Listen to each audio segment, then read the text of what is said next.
to call upon the Right Honorable Speaker of the National Assembly, himself a former member of the ECOWAS Parliament, to declare this meeting opened.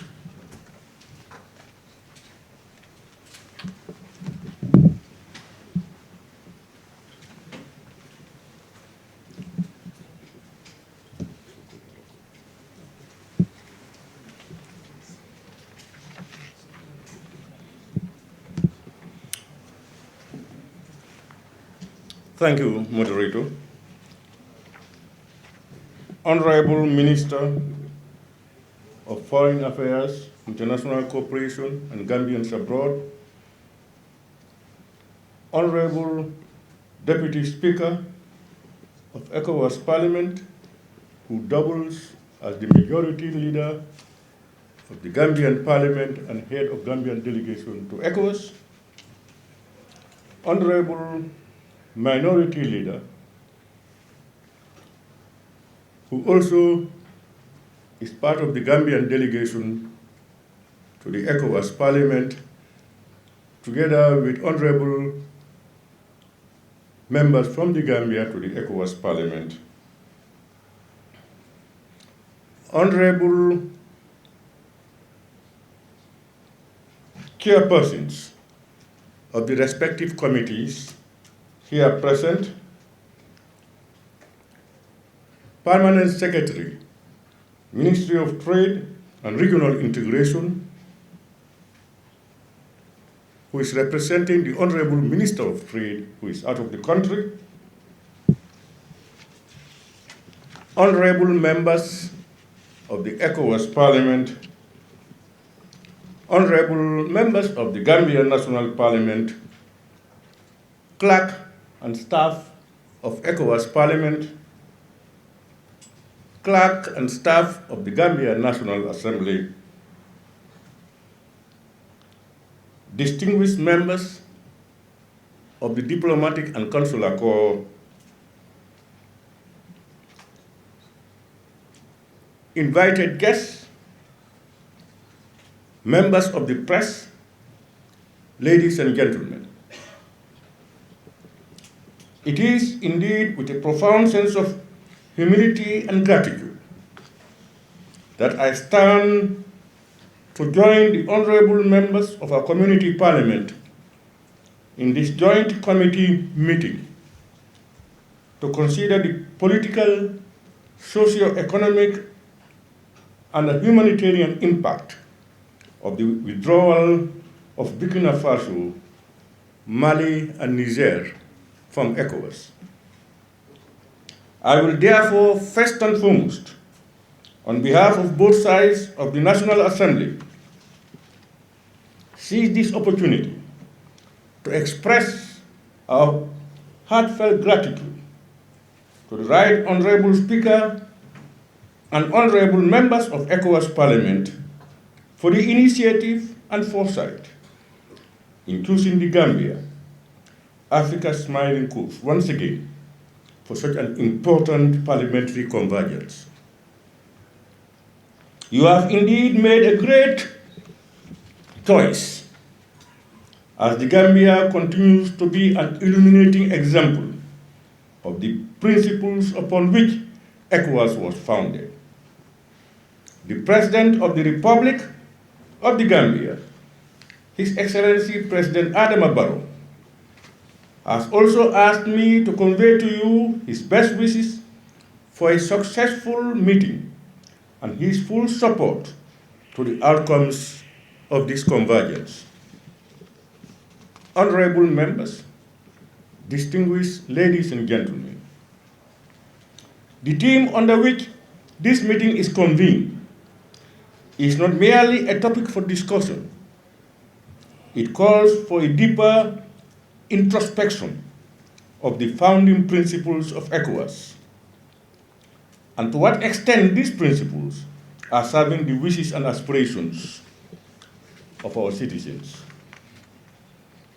This is fundamental because fragmentation of the economic community of West African states is no longer a theoretical concern, but a stark reality. The withdrawal of Mali, Burkina Faso, and Niger on January 29, 2025 marks the most significant crisis in West Africa's regional integration since the founding of ECOWAS in 1975.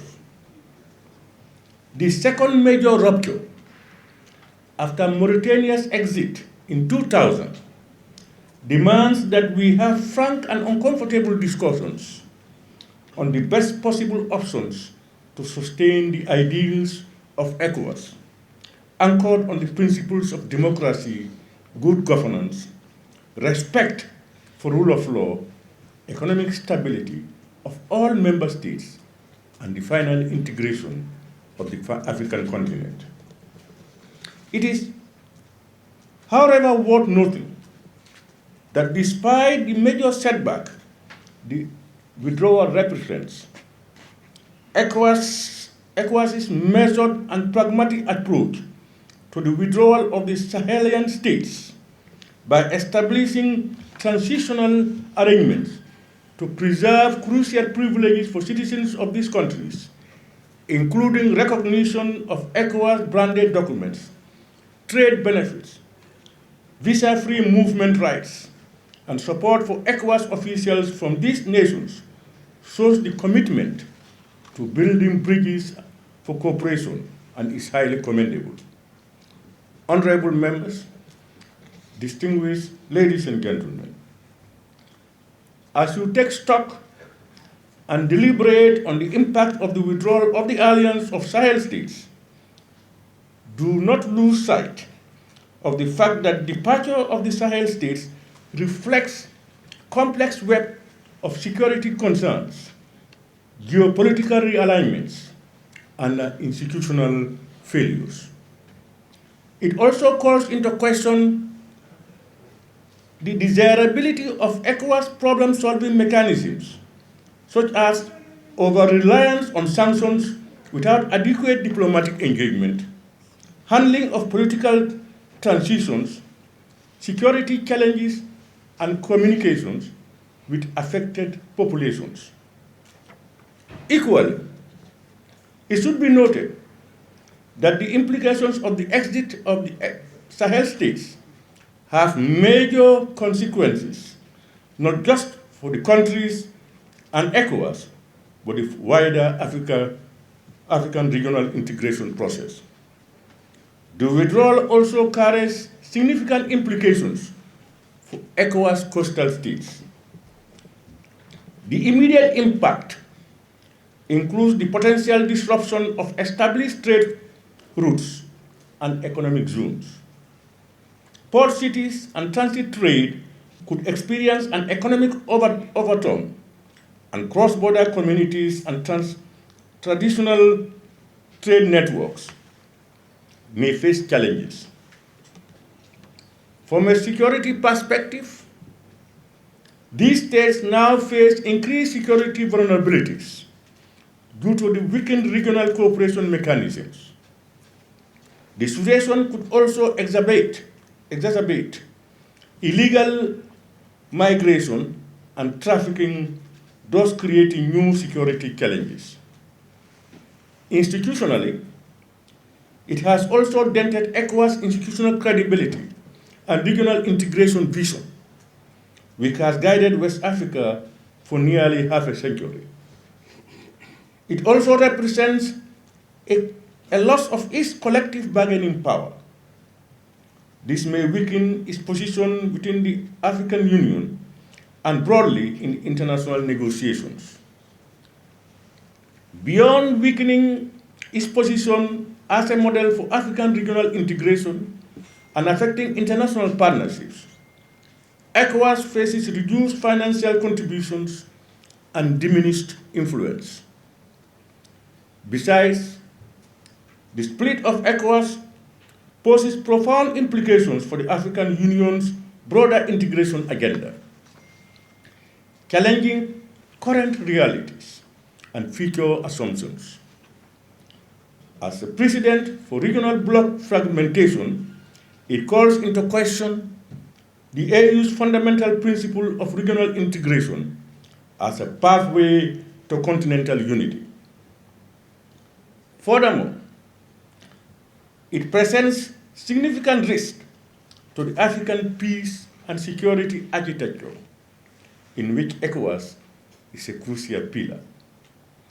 Honorable members, distinguished ladies and gentlemen, I am optimistic that the resolutions that will emerge from this meeting will include strengthening the arm of parliamentary diplomacy to the Sahel states through constructive engagements and collaborations with a view to enabling the political actors in these countries to realize that their unilateral decision to exit the bloc would affect cross-border financial transactions and the movement of people, thereby posing significant challenges for citizens of their countries. They will have to understand that choosing isolation over regional cooperation will result to economic isolation and increase maritime access costs as landlocked nations. Additionally, they risk reduced foreign direct investments due to perceived instability and limited market access.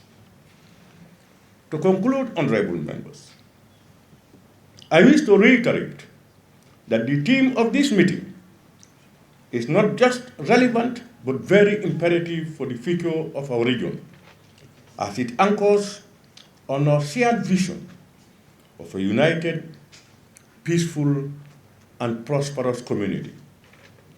As parliamentarians, we have a crucial role to play in making this vision a reality. We must therefore approach our deliberations with a sense of urgency, commitment, and determination, knowing that the hopes and aspirations of millions of ECOWAS citizens rest on our shoulders. Without any shred of doubt, I am confident that together we can overcome the challenges before us and pave the way for a more integrated, peaceful, and prosperous ECOWAS region. I look forward to an engaging, fruitful, and impactful deliberations and actions. On that note, honorable members, I have the singular honor and privilege to declare this delocalized meeting of the Joint Committees on Rights and Political Affairs, Peace, Security, and Africa Peer Review Mechanism, Legal Affairs and Human Rights, Trade, Customs and Free Movement, Social Affairs, Gender, Women Empowerment, and Persons with Disabilities open. May God bless our efforts and guide us towards brighter future for our region. I thank you.